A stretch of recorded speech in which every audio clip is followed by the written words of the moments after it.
the BBI process, there are provisions for amendments which could have gone to Parliament directly.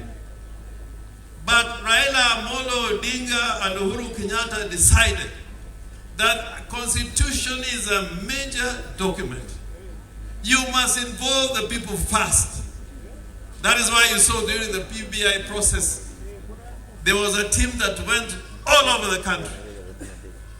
All over the country. Even if Parliament can change it, and Parliament is the wrong body to change a constitution. Because over the years, we had a very good constitution from Lancaster, but it was messed up by Parliament. A constitution is something that must go to the people, for the people to decide before it is taken to Parliament.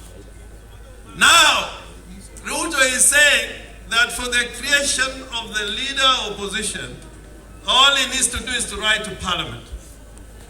But we had that office created under BBI. At that time he said no. He should tell us why he was opposed when that provision was in the BBI document. The issue of gender should not worry us because it is in the Constitution.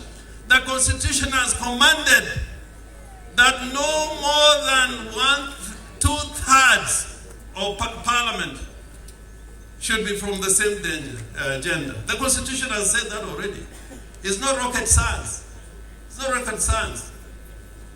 But I think if you read between the lines, if you allow this Constitution to be changed through a parliamentary process, then you'll be like that person in the desert who went camping and allowed the camel to come to put his head in the tent.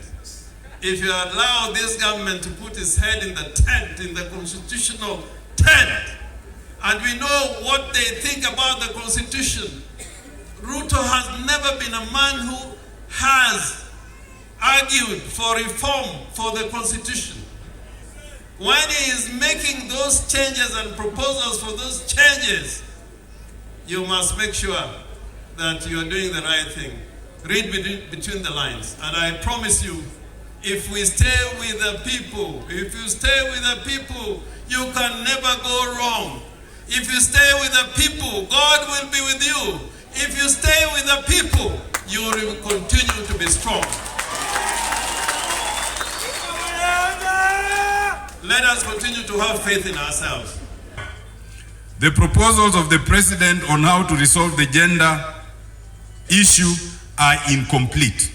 I read that letter, I wrote the Constitution, I've examined that issue for the last 12 years. That issue cannot be resolved as simplistically as he has proposed. But it's still a good idea to relook into it.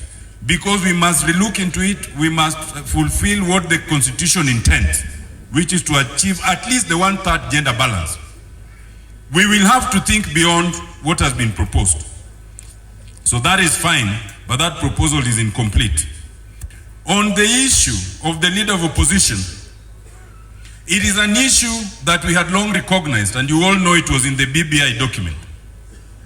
You cannot resolve that issue by looking at it as parliament. It is an issue that must ultimately come to the people. Because if you look at Article 255, the question of introduction of the leader of opposition necessarily affects the composition of parliament. Anything that affects the composition of parliament must go to referendum. And if we are going to referendum, we will not go to referendum with a single issue. We must save all the good issues that were in BBI. We bring them back, then we bring them for referendum, then we will pass them. And at the same time, the wish to have ministers, cabinet secretaries come to parliament to answer questions is not a bad idea. But you cannot come to parliament to answer questions.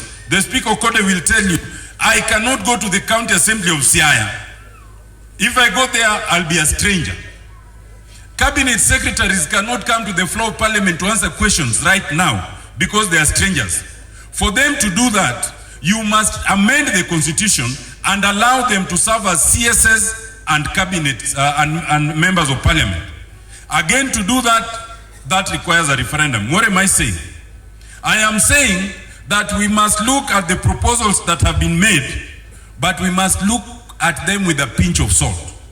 Those which are good, we can consider, but we will not consider them for the convenience of the current executive or the president.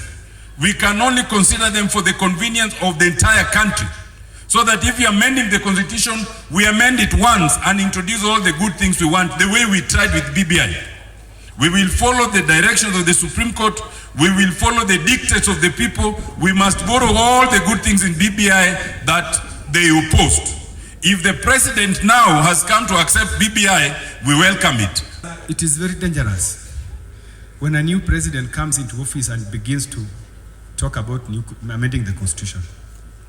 Because, you know, you could just be trapping us by telling us good things, but the real intention is even to interfere with the presidential term limit, because that is where his interest is. So I want to ask our people, our politicians, our leaders, even members of parliament, that let us really be cautious about some of these proposals which are being proposed by the current president, William Ruto. Because we know that he's not a very good person. And he behaves like somebody who wants to hide his intentions by pretending to be very nice.